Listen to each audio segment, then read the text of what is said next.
చూడండి దొరసాని గారు ఎలా ఆడుతుందో. ఇద్దరి నుంచి అదరికి, అదరి నుంచి ఇద్దరికి. నన్ను ఎవరు పట్టుకుంటారో చూద్దాం అనేసి తిరుగుతుంది.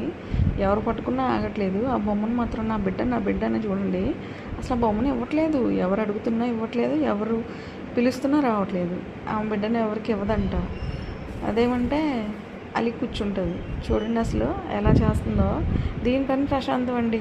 అసలు ఏ టెన్షన్ లేదు. ఎవరికి ఈఎంఐ కట్టే పని లేదు, ఏ క్రెడిట్ కార్డ్ బిల్లు కట్టే పని లేదు, ఏ ఇంటికి ఇస్తే కట్టే పని లేదు, ఏ ఈఎంఐలు కట్టే పని లేదు. అసలు ఆల్మోస్ట్ ఏ టెన్షన్స్ లేవు. మనం ఏదో వండుకున్న దాంట్లో ఒక ముద్ద పెడితే తింటుందా, విశ్వాసంగా పడి ఉంటుందా. చూడండి అసలు దాని హ్యాపీనెస్ ఎవరికి రాదండి. అసలు అది ఉన్నంత హ్యాపీగా మనం ఎవరు ఉండలేము. చూడండి అసలు అసలు ఆ బిడ్డని వదిలేసి ఇప్పుడు మేము అది తీసుకుంటామేమో అనేసి నేను ఇలా లాక్కుంటాననేసి మళ్ళీ చూడండి ఎలా ఎగురుతుందో. అదేమంటే చూడమ్మ పప్పి అంటే నేను చూడను, అటు తిప్పేసుకునేది ఫేస్ అంతా. చూడండి ఎంత క్యూట్గా ఉందో. అది ఉన్నంత హ్యాపీగా కూడా మనం ఉండలేకపోతున్నాము. బట్ నాకైతే అది చాలా నచ్చింది. ఆ పాపని ఎంత విశ్వాసంగా పట్టుకొని పక్కనే పెట్టేసుకుంటుంది.